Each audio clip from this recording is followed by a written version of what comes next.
so many people don't know how to say things in a way that is motivating, nurturing, and helps a person feel engaged, feel valued, feel a sense of belonging. And imagine what that can do to the bottom line. You've got retention of people, you've got their engagement, it improves productivity.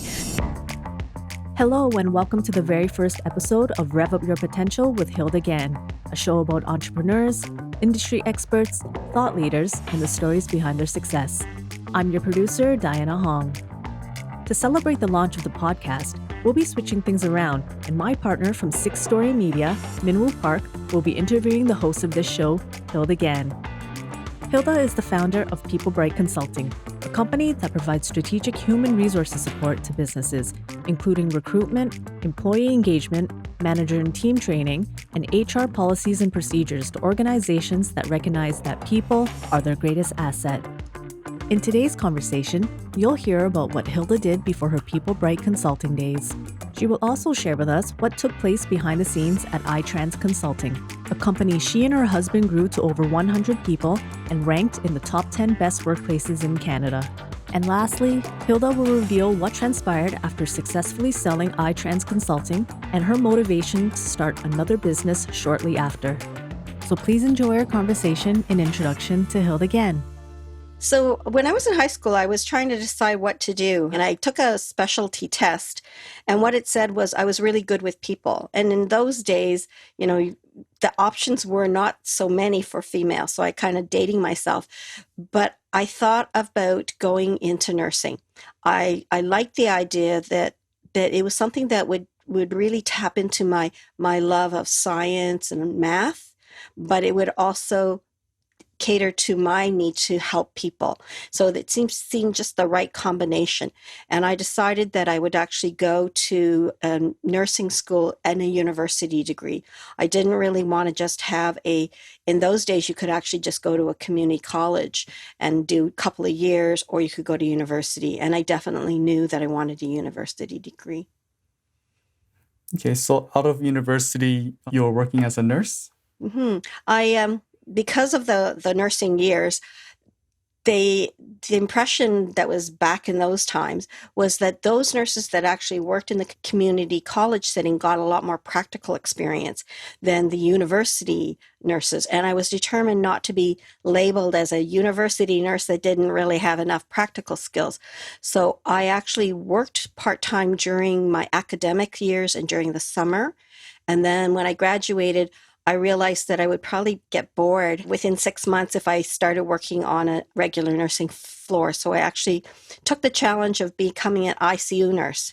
It came with a 4-week orientation program on all the things that you needed to know to be like all the technical stuff that you need to know, and some of the theory behind some of the critical things that happen to patients. So I did that for a few years. And then I went into education. Teaching people was always my passion. So as soon as I could, I got enough experience, and then I started teaching. And I worked at Toronto General Hospital. That's what it was called in those days. And then I became an educator at North York General Hospital. Was iTrans right after? How did that happen? So graduating with my master's, my newfound master's in health administration, thinking, what am I going to do? And my husband and I decided to have a dinner. And then he says, I'm thinking of starting a business. And I thought, whoa. And it sounded really exciting. He's an engineer by profession. And we had some ideas. He said, I want to make it special. I want people to feel like they're progressing in their careers fairly quickly, not, sitting there doing things same old for 2 years. As well as I want to make sure that people enjoy where they work and they feel valued. So I supported him part-time and then titrated my role of working in the hospital. By then, I'd also become a director of nursing and was an IT application specialist, managing projects in terms of implementing computerization. So this background is important because it helped me be a better support in growing our business, because I had education in my background. I was a manager, a director. I had probably 400 or 500 people under as direct and indirect reports, and probably a $3 or $4 million budget. So I was really experienced in being able to become the person that continued to help grow our business as we grew iTrans Consulting. When your husband wanted to create this work culture, did he have a bad experience, or like why was his focus so much on creating this work culture in his new business? That's a really good question, Minwoo, because I'm trying to remember why he wanted that. I know that when he was at his previous role, because he was a VP of transportation, and as the VP, we want to be fair to people, we want to treat them well. And he did not necessarily have that ability to do it for a whole organization. He only had the influence of the people that he worked with. So I think that was one thing. And I think the more important thing was he wanted everybody to have 3 weeks of vacation to start. And back then, it was the mid 90s. 2 weeks vacation was the norm, right? Very few people had 3 weeks vacation. And now I still find it surprising that a lot of companies only give people 2 weeks vacation. So he likes vacation, and that's why he decided that everybody should have 3 weeks of vacation. We want to treat people fairly. We want them to feel that they're really progressing in their careers. And maybe that's another thing is when he got his first job, and he was working, and 2 years later, he was essentially doing the same thing, but he was doing it almost with his eyes closed, right? He didn't need to really think through too much to do it. So I think that experience made him think, well, I would want more experiences and challenges right from the start. So I'm going to make a company where engineers right from the start learn and gain experience. When you started iTrans, were you still working, or? Tyrone was for about 3 months. He was actually mentored by somebody who he met every morning, probably once a week, to talk about, okay, you need to, set up your business plan. You need to go to the bank. You need to incorporate. And he would share it with me. And then one time I went down with him. We still had kids, so I had a nanny, and I was still working full time. So one day I actually went and I sat with Tyrone and Dean to learn about this. And then it happened right around Christmas time. So he announced he was going to leave, gave 1 month's notice. And that month's notice meant that he was leaving at the end of January.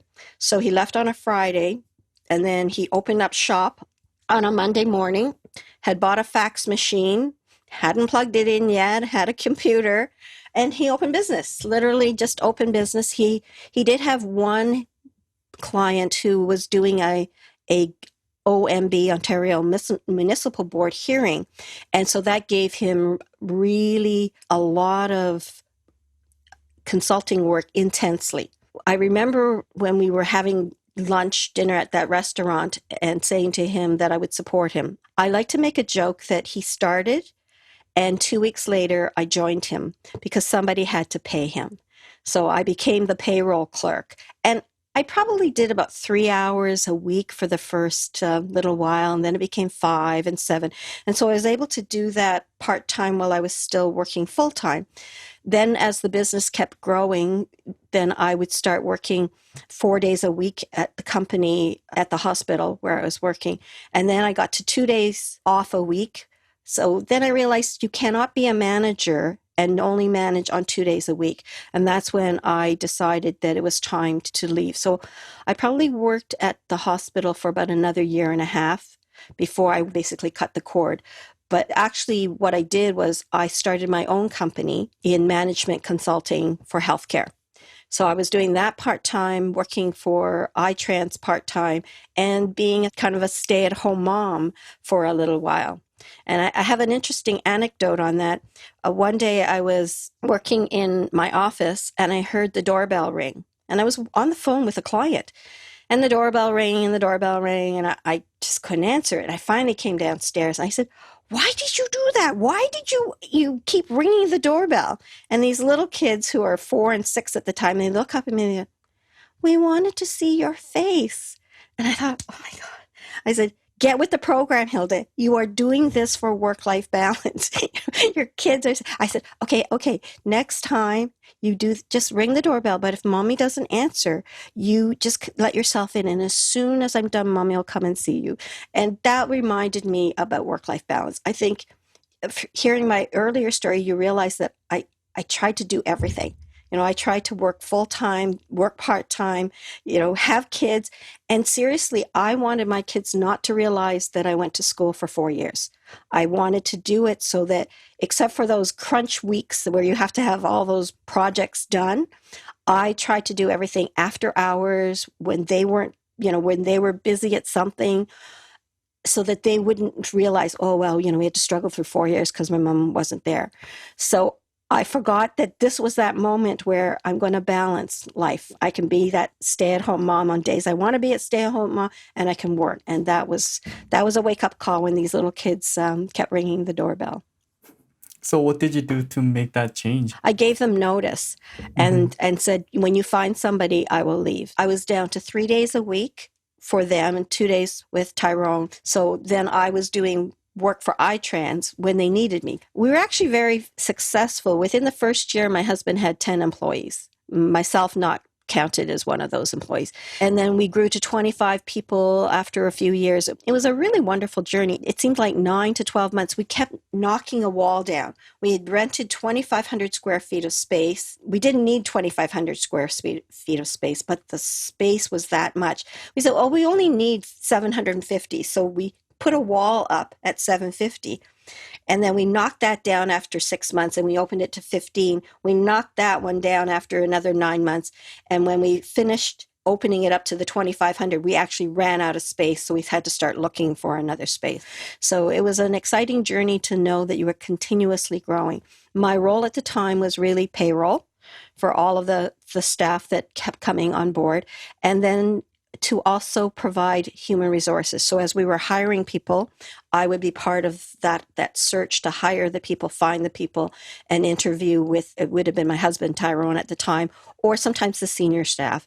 And if there's staff meetings, I was part of that. So until we were 25, I could do things really part-time.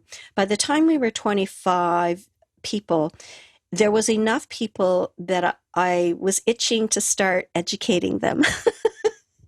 There's the educator in me. I started doing lunch and learn programs. And one of the programs would always be on technical skills. And one of our more senior engineers would teach something about technical engineering, how to do a transportation master plan or how to do parking lot studies. And then the other 2 weeks later, I would do something on soft-sided skills. So learn how to network, learn how to team build, just general topics about communication, people skills, and the like. And I remember one of the younger engineers saying, so why do we have to go to these soft-sided skills? I says, you don't have to because it's a lunch and learn. But, you need to develop the skill. And a couple of years later, he said, thank you, Hilda. I'm glad you forced us to go see these things because I really understand why I need it now. So, sometimes you have to do things that people don't want because it's better for them. So it was nice. It was a nice pat on the back that what we were helping them do was understood and valued by that point in time. Okay, so at that point, were you doing iTrans full-time or were you still doing the other consulting business? When we were 25 people, I was at a point where, the kids were growing up a little bit more. And I realized that in order for me to build my business, I would have to go past my warm line. Most of my business was from referrals of people that I knew and that I spoke with. But I'd never done any marketing per se, never phoning other companies. So I said, I'm at a point in the growth of my company that if I want to grow it more, then I'm going to have to start, being more active in marketing. And iTrans was doing really well, successfully well. And we just had a good talk. And we said, yeah, I think it's time to put all of our eggs in the one basket. And I decided that I would close down my company. So we decided that I would come full-time to iTrans. And again, because it was our company and our kids were growing, if the kids needed me to go somewhere, like if I had to go with them for a doctor's appointment, we were able to do that. That's the beauty of having your own business, to be having some flexibility. And when the boss is is a co-owner, then he got his permission, right? So it made it quite nice. The other anecdote I found was that I never thought that I would end up working with my husband because I'm a nurse, he's an engineer. There's not a lot of connectivity there. But the thing is that everything that I learned, I was able to apply to iTrends. I had lots of education skills, so I brought on a mentoring program, I brought in an educational program. With the focus on work culture, what else did you do that was different from other companies? So it's very interesting. You read all these surveys, best workplaces in Canada, best employers in Canada, and a whole host of others. We wondered, well, we do all these things. We have the 3 weeks of vacation. We even had when people volunteered to the community, and whether that's their professional community, their hockey league, or at school, we allowed people on an honor system to clock in those hours. And when they had reached, I think, 30 hours or 35 hours, they could trade them in for 1 day of vacation time or lieu time to do whatever they want with them.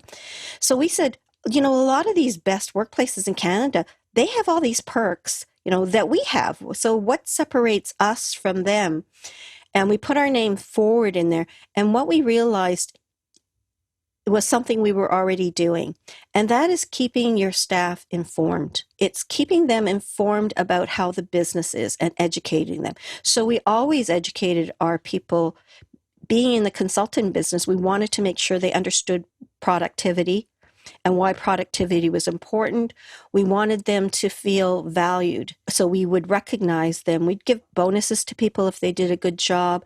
Everybody had a bonus at the end of the year, provided they did well. And we had an Excel spreadsheet that was very intricate, that all interrelated. You value people on these 5 criteria, which people knew. So I think it's understanding the textbook and really putting it to practical use. So everything integrated. Our mission, vision, and values was well known to our staff, what it was. And from that, our HR systems, the clients we chose, the business operations reflected our base. We treated people with respect. We valued them. And we really wanted them to feel they were part of the company. And at the beginning, when you're 5, 10 people, everybody knows everybody. People would say it's like family. And then in the 25 to probably 75 mark, people said, "You're not my family. I have a family." And these were young people, right? Who are 20s, and they don't want their parents. So they don't want family at work either. But somehow mysteriously, it evolved again past 75, and people said, "You'll like it here. It's like family." And I'm going, really? Really. So it was interesting to kind of know what textbooks are like and then watch the evolution of our company. So I think what we did was we really tried to create a strong place to work. And the secret of what separated the top 10 best employers from the 100, or people don't even make it, is what they call the gap between the managers and the employees. The best workplaces in Canada and a few others actually do a survey.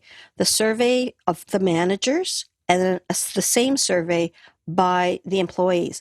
And when they analyze the results, where the gap is very little, those are considered best workplaces because you align as it's not a us versus them, it's a we. We were ranked number 9 the first year. It's a very extensive report. And the 2 things we did not do well, I would suggest, is number 1, we did not do our evaluations on a timely basis. We were supposed to do them every year, and our staff, our managers didn't. And then second of all, the compensation did not seem to match the performance. So there was a disconnect. And there truly was a disconnect because we wanted so much for our staff to have their salary increases on their anniversary, give or take a week or 2. And so sometimes when a manager did the evaluation 6 months later, there's total disconnect, right? So then we tightened up our processes so that the managers did do the evaluations and then the compensation happened, and it still happened on time. And we actually moved up to number 4 in the second year that we did it. So very proud of what we did. And I think very proud of the staff. They really, really connected with each other. And it didn't dawn on me till years later that what we did was when we hired people, they actually became ambassadors of our company. My husband and I knew that we worked hard to instill a positive culture, but really two people can't do it all by themselves. And we had a reunion probably about 5 years ago where 30 plus people showed up. And this is just in the Toronto area because we had 7 offices across Canada. So even though we had 125, they weren't all in the Toronto area. And 30 people came back. And that night I realized there were so many people that came back because they really enjoyed what they had at iTrans. And they realized that there would never be another iTrans. As I spoke to so many people that night, I realized, wow, there are so many people, and we couldn't have created iTrans without each one of them feeling like they felt it was a place you could be proud of, that they also contributed to the positive work culture. So I realized we had hired people who then became ambassadors of creating and instilling the strong positive work culture. Oh, when you think about companies, like nobody starts a company thinking, I'm going to have bad work culture, right? Correct. So what do you think was key in keeping iTrans with that positive work culture and making something that people can't forget? I think, it really starts with hiring the right people. So we did hire people who were decent, nice people. And so I think that's important. And I think you can't just let it ride. You can't just let it evolve on its own. You do have to nurture and guide it. And so we did that. And I think we felt there was an importance of team, building a sense of team camaraderie. We believed in giving back to the community. And hence that perk that we said, if you do 35 hours, we'll give you an extra day. Because again, that's giving back to the community. So we were strong supporters of United Way, and we had a United Way campaign. That particular 2-week period where we fundraised and we had activities, we had an amazing race activity, for example. We had poker night. We raised a lot of money and we had a lot of fun. And that became the highlight of our company. And so we did have various team activities, right? We had an annual barbecue, the annual Christmas holiday party, and we had this United Way campaign. A lot of people don't like going to the company party, right?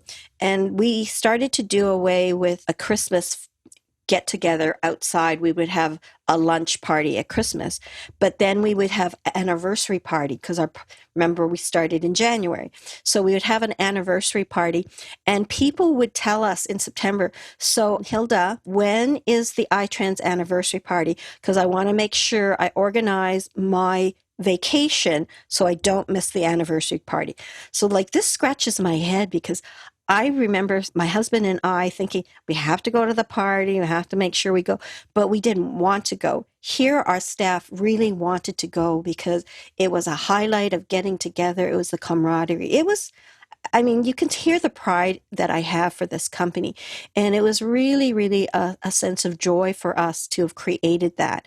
I think a word of advice to entrepreneurs, don't let it create itself. If you're starting your own company, you have ideas, you have a vision of what you want. If your idea is to create a place where people feel valued, that they want to come to work and they love you because you're a great boss, make it happen, guide it, nurture it. Don't allow somebody in the company to be negative and then create the culture of negativity for you. It can happen so much that there might be somebody who is very influential, and all of a sudden your company now has a work culture that is influenced by the influencer, and it may not be the kind of culture that you want. So you built this company that you're really proud of. How's the thought process when you sold the company? That was interesting. When we were almost 5 years old, an engineering company came wanting to talk to us, and they were interested in buying us. And there was a little bit of a panic because we hadn't quite reached our 5-year milestone. And I remember us saying, we're not letting anybody buy us now. We're not letting anybody buy us before our 5th anniversary. We'd already decided we were having a party at a hotel. And I think every year thereafter, there was always somebody coming and telling us that they wanted to buy us. So by the time we were 12 years old, we said, someday somebody's going to come with a whack of cash, and want to buy us. And we won't know what we want in the next company that acquires us. Because, by that point, we had about 100 plus people, 125 when we sold the company, and we had 7 offices across Canada. We didn't want it to just be bought and then people didn't have a job, they didn't have security. So we hired KPMG to create criteria for us of what is on our wish list with regards to the kind of business we wanted to have, the kind of protection and security we wanted to have for our staff, and how much money we thought we could get for the company. So when all was said and done, and this was all secretive, like our executive were sworn to secrecy to do this, we then thought, we've gone to all this work. We shouldn't just put it on a bookshelf for the day when we decide we want to sell or somebody comes. So we started to look, and of all the companies we'd ever talked to, there was one company that we thought was most aligned to our core values. In fact, I think integrity and innovation were 2 of theirs. So we said, they got 2 of our values, so they can't be all that bad. And when we actually assessed them, they actually had all of the criteria except where they were tied for 2 of first place. In essence, they had 100% of the criteria it would take for us to be bought. They were 75 offices across the US and other parts of the world. But Canada, I say we were going to bake the pie. No, we weren't getting a piece of pie. We were going to bake the pie because they did not have specialists in transportation planning. And they didn't have an engineering firm in Canada at the time. So we fit that bill. So rather than just be, a subsidiary of an engineering company, we were actually going to be the Canadian operations and the core of the company's Canadian operations being transportation. So I think that, again, was a nice journey that we had because we were able to find a good home for our company. And the interesting thing about it, it was 2009. So if people know their finances, the Lehman Brothers big kerfuffle in 2008, 2009 happened. So the US was in a recession at the time, but Canada wasn't. And they did not say, well, it's going to come. So 6 months later, Canada was in a recession. So if we waited another 6 months, we would have been in a situation where what we were sold for would have been a fraction of what we actually got at that point in time. I think every day for probably 2 months, my corporate lawyer and myself were kind of joined at the hip going over various aspects of due diligence and contract language. And it was a very, very interesting experience. So after you sold that company, which I'm going to assume for a substantial amount of money. A decent amount, undisclosed, yes. Undisclosed. Was it like life-changing where you didn't have to work anymore? We had, along the way, we wanted our staff to have a share of the company. So they were actually 100 shareholders. No, not that many. Probably 35 shareholders in the company at the time we sold. So a portion of the money obviously went to them. Not a lot. We realized we'd probably be 80 years old before people had enough of the shares to be able to buy for us to no longer have major shareholder responsibilities. So that was another incentive to think about finding a buyer at some point in our life. We were certainly in a situation where we didn't have to worry about money. My husband had the golden handcuffs, which was, I think, 3 years he had to stay on. And at the time we were selling, we didn't want them to realize it was like a mom and pop type operation. So my name really didn't come up until we were seriously engaged in the acquisition and the due diligence. But I remember when it was the day we signed the papers, the president of the company said, "So there's no golden handcuffs for Hilda. Should we not have had one for Hilda?" To which one of the VP of engineering said, "Yeah, we should have. But she's not going to go anywhere because she's with Tyrone and he's not going anywhere. But I think to me that was a compliment to say that, yeah, Hilda's not just the wife of a co-founder, she was an instrumental part. I stayed on for another 4 years myself. We had a strong integration plan where one of the senior VPs came up every week for 4 days for 9 months. So he and I were kind of glued at the hips, integrating staff. So that was a wonderful journey.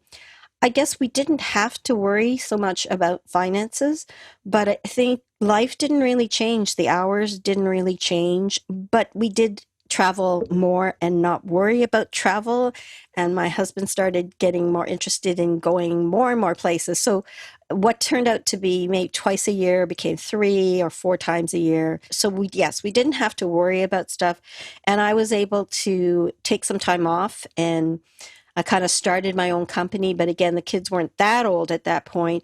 I could actually spend more time supporting them in whatever way and taking it a little bit easy. So I started a third company called Developing People and Business Success, which really isn't a name of a company, but it was what I wanted to do. I wanted to help develop people and business success. So it's kind of funny when I created the fourth company now, People Break. My daughter said, you're not going to keep the old name, are you? And I said, no, because it sounds more like a mission or a mission or a vision rather than the name of the company. She said, yeah, it does. I said, yeah, it then became part of my mission afterwards, but now I have a new mission. But it's been interesting because, yes, we certainly don't have to work if we didn't want to, but neither of us are people that really like to just sit and relax. Our relaxing is a balance of many things. And I get a lot of satisfaction in helping people. As you pointed out earlier, I'm a giver. I get satisfaction from just helping people. And I have a coach. My coach says, Hilda, I know the other people that work with me, it's about making the 7 figures. It's going from 6 to 7, but that's not you. That's not what drives you. And I said, no, that's not what drives me. What drives me is to build up the successes of more and more people. So I definitely need to market to get more and more people, but it's not for the money. It's for the influence of helping people, what I call now rev up their potential. And rev up is an acronym that describes in a succinct form that kind of magic success we had with iTrans. And so RevUp stands for respect, equality, valued, as in I value you, uniqueness, and potential. And when I was trying to figure out, so how do I describe what we did at iTrans? And I knew respect and equality were there. And suddenly the word rev up, because rev up has this energy level and change, take it up a notch. And I thought, so what can this all stand for? So respect and equality were easy. And then valued in that was a good way of describing how you make people feel. When you make people feel valued, they feel a sense of belonging, they feel a sense of loyalty. And in loyalty, then they want to do more. And that means they're more engaged and they're more productive. And for those that really think money, that means the bottom line helps. The profit helps in the bottom line. And then I thought, well, so what's the up part of Rev Up? And somehow that word uniqueness, because it's everybody at our company I knew them well enough, and I knew who they were as individuals. And so unique describes that very, very well. And I think when you look at people in their uniqueness and you tap into that potential, then you will get people who are more engaged. Entrepreneurs, look at the potential of the people. Don't just look for them for today's role. Look at them for the future. So it sounds like your break didn't last too long, right? Before you started a new company. Was it 2 years? I started developing people on business success pretty much. I took about 3 months of just relaxing a little bit, and then started to, figure out what I wanted to do. And then, but it didn't just whoosh down. It was, I was busy, but not that busy. And then somebody found me my dream job. And so I actually was in that dream job for 15 months, but it wasn't quite as dreamy as I thought it would be. And that's when I was deciding whether I would find another company to work for or I would start my own company. And I think it was, as we grew the company, my final title became the VP of Admin and Finance. as I started that company's role, I really learned a lot, essentially being the COO. And what I wanted to do was figure out what I wanted to do. But I never was able to be the HR person solely. And when I finished with iTrans and HDR, I wanted to do HR. So this opportunity came and I just had a title. I was just the director of HR. And that's all I had to focus on. When I was trying to decide whether I wanted to work for another company or start my own business, so then I realized rather than just influence one more company, stay for 3 years and influence 100 people, 1,000 people, or however big the company is, you get the chance now to work for 10, 20 companies, and keep growing that business and grow their business. Imagine how many people you are going to influence. And I think that's why now that my company was founded in early 2017, now it's why I want to start training. Again, we're coming back to my passion of educating. I want to train managers to be confident and capable leaders in their people management skills. So many people don't know how to say things in a way that is motivating, nurturing, and helps a person feel engaged, feel valued, feel a sense of belonging. And imagine what that can do to the bottom line. You've got retention of people, you've got their engagement, it improves productivity, reduces the cost of turnover, and finding new people. So my mission now is really to help managers, corporations with manager training, and business owners, because business owners are managers. You got to have people skills for your clients, for your associates, and for those few staff or as many staff as you have. So I'm doing these training programs now that will be turned into virtual, but there'll be ones just for business owners. There'll be ones for managers, whether they're at the executive level or a senior, middle manager, or aspiring managers. And then there'll be for companies who understand the value of team building, understand the value of their managers having the knowledge and skills to be strong managers. And strong managers also need to know legislation in their jurisdiction in terms of HR so that they're not, bullying people, that they're not creating overtime concerns where that's against the law from an employment standards point of view. So that's my mission now. And I love the idea of being able to host the Rev Up Your Potential with you, Min Woo, and Diana, because again, this helps us help people to learn from the lessons of other people, whether they're their career people who are managers or executives, thought leaders, or entrepreneurs themselves. And I know that you and I have talked today, and I've shared stories because I want to help people who are entrepreneurs think about some of the things that they need to do. The scalability, maybe you'll only want to be 3 or 5 people, but maybe you want to do it well. So that's where I'm giving you tips on how to be people managers. And then maybe you aspire to growing big, and I've given you tips about scaling. So hopefully today I've shared the value of really thinking about people as one of your greatest assets, particularly if you're in a service industry, and even those who are in the hospitality industry, even manufacturing. You want to keep those people longer. Try to make those managers not gruff people, but people who care about people, that people will want to stay. It'll make a difference. Mm-hmm. Well, where can people find you? So my company's name is People Bright Consulting. So they can go to my website, www.peoplebrightconsulting. I am the host of Rev Up Your Potential. So our website is revupyourpotential.ca. And you can link in on me. I attended a social marketing session where the guy told me if I was the first Hilda Gan that got it and declared it, I wouldn't have all these little numbers behind my name. So my LinkedIn has just got Hilda Gan on it. So you do link in with me. I think those are the 3 ways. Great. Well, thank you for your time. Thank you for sharing the interview so people get to know who's the host behind all these interesting people, because we've got a lot of interesting people we've got lined up for you, and we hope you'll enjoy learning through storytelling, because that's what Minwoo, Diana, and I are about. We really love people, and we want to share the stories of people because we think it resonates with others, that we can learn many valuable lessons through the art of storytelling and through the art of hearing about people's journeys and successes and struggles.